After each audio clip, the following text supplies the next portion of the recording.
Bonjour et bienvenue sur Vivre avec bon sens, le podcast qui bouscule les codes de notre santé.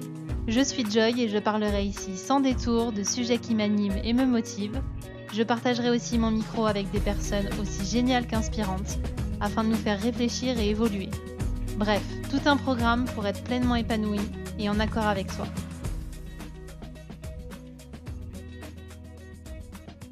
Bonjour à tous et à toutes, bienvenue dans ce nouvel épisode de la série spéciale 1 an. Aujourd'hui, je souhaite vous parler de ce lien entre le développement personnel dont j'ai parlé dans l'épisode précédent et notre façon de nous alimenter. Deux thématiques chères à mon cœur puisqu'elles constituent le socle de mon quotidien, de mon métier, de Sérieusement Gourmand et aussi de ce podcast Vivre avec bon sens. Néanmoins, pour beaucoup, il apparaît que le développement personnel est une chose et que l'alimentation en est une autre, et qu'il n'y a finalement pas de lien entre les deux. J'ai voulu vous partager encore une fois mon point de vue, ma vérité et mes réflexions sur ce sujet, puisque au fil de mes apprentissages et au fil de mes accompagnements surtout, j'ai vraiment compris et touché du doigt ce lien qu'il y a entre ces deux thématiques. Alors avant toute chose, je voulais vous rappeler une définition qu'il est très importante d'avoir en tête pour comprendre ce lien entre développement personnel et alimentation, santé, nutrition, santé. Cette définition, c'est celle de la santé. La santé, ce n'est pas une absence de maladie. La santé, c'est un complet bien-être entre notre tête, c'est-à-dire entre nos pensées, nos croyances, nos émotions, notre corps par rapport à l'énergie qu'il a, à sa capacité justement à passer à l'action, à se régénérer, à éliminer les toxines, à faire du sport, à être en mouvement en règle générale. Et notre vie sociale, les liens qu'on entretient avec les autres et avec la nature, notre place finalement dans la société. La santé, c'est ce triptyque-là. Et si vous oubliez cette définition-là, eh bien forcément, la nutrition vous apparaît comme étant un domaine spécifique et le développement personnel pareil.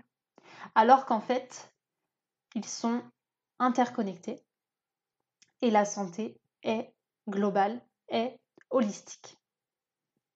Maintenant, pour bien comprendre le lien entre développement personnel et alimentation santé, il est nécessaire de comprendre que l'alimentation est un maillon du développement personnel. Je vous l'ai expliqué lors de l'épisode précédent, c'est un apprentissage de soi.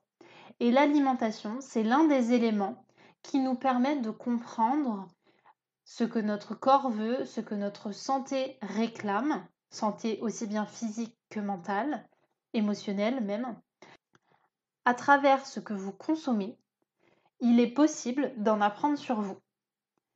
Il est possible même de voir l'estime que vous vous portez.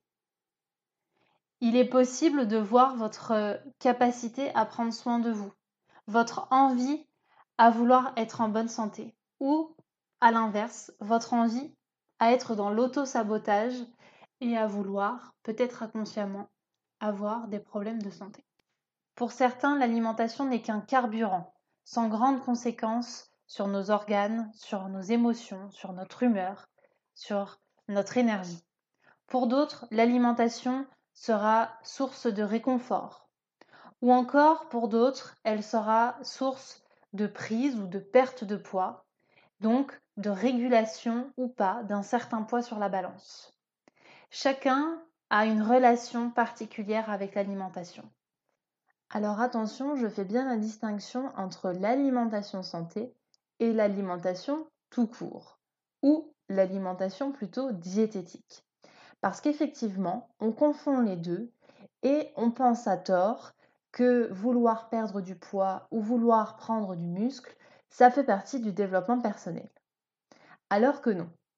Si je vous parle d'alimentation santé et je vous rappelle cette définition de la santé, c'est bien que l'alimentation est quelque chose de beaucoup plus vaste, de beaucoup plus grand qu'une simple perte de poids ou une prise de masse. Tout simplement parce que lorsque vous vous intéressez à l'alimentation santé, vous n'allez pas parler que d'aliments à proprement dit. Vous allez parler de relations avec l'alimentation. Vous allez parler d'émotion, vous allez parler de qualité, vous allez parler d'éthique, vous allez parler d'écologie. C'est là où la dimension de l'alimentation santé est beaucoup plus globale et beaucoup plus adaptée au monde, à nous, qu'une simple alimentation diététique. Alors, je ne critique pas l'alimentation diététique, elle a son utilité évidemment. Cette différence, c'est tout simplement les deux approches dont on a parlé avec Anthony Fardet dans son épisode sur les faux aliments, l'épisode 14. C'est à la fois l'approche réductionniste, celle de considérer l'alimentation comme quelque chose de réduit, et l'approche holistique, où l'on considère l'alimentation comme quelque chose de global. Et c'est cette fameuse alimentation santé dont je vous parle maintenant. L'alimentation réductionniste, diététique, elle va vous amener à vouloir perdre du poids, à vouloir prendre de la masse éventuellement, à vouloir consommer des aliments qui sont dans une optique de performance, d'atteinte de résultats. Alors que l'alimentation santé, elle, a pour but de vous faire vivre longtemps, en bonne santé, plein d'énergie et de correspondre totalement à vos besoins, de ne pas aller contre nature. Alors, l'une n'est pas meilleure que l'autre, sauf que l'une et l'autre doivent être complémentaires. Vous avez le droit d'être dans une optique de performance. Vous avez le droit d'être dans une optique de mincir, de grossir.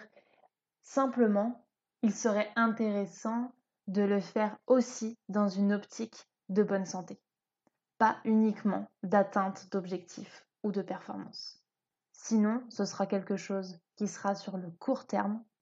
Et l'idée de l'alimentation santé et du développement personnel, c'est de voir les choses sur le long terme. Ce qu'il faut donc bien comprendre, c'est que ce lien entre développement personnel et alimentation santé est dans une optique de mieux-être, et l'un et l'autre. Puisque je vous le disais, l'alimentation santé fait partie du développement personnel. Si vous avez une alimentation qui tend vers le mieux-être, forcément, vous n'allez plus être dans cette recherche d'objectifs à tout prix, puisque vous allez être plutôt dans ce qui est adapté à vous. Et un régime où on suit un protocole strict, où on vous déconnecte totalement de la réalité de ce dont votre corps a besoin, ce n'est pas quelque chose qui est pour votre mieux-être. Tout comme le fait de voir l'alimentation comme un simple carburant et de croire que cela n'a pas d'impact sur notre santé. Alors, à vous de décider finalement si vous vous alimentez uniquement dans l'atteinte de certains objectifs ou dans quelque chose qui n'est pas significatif pour votre épanouissement. Ou si vous avez envie d'utiliser l'alimentation comme étant un outil à la connaissance de vous-même. Un outil dans ce chemin vers l'épanouissement, vers la connexion au corps. Parce que finalement, c'est bien ça, la proposition du développement personnel et de l'alimentation. C'est de revenir à l'essentiel et de revenir à ce qui nous convient, nous. Alors quand je dis nous, c'est individuellement. Il n'y a pas de recette magique pour tout le monde. Par contre, oui, il y a des règles communes.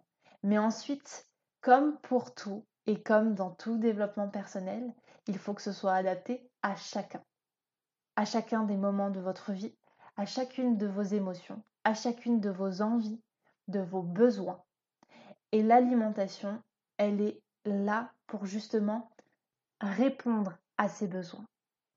Et j'accompagne chaque jour des personnes qui essayent de décorréler développement personnel et alimentation, alors que finalement, ce sont les faces d'une seule et même pièce. Rendez-vous dans le prochain épisode pour la suite, spécial 1 an. En attendant, si vous avez apprécié ce moment, n'hésitez pas à laisser un petit commentaire, des étoiles ou à partager. À très vite.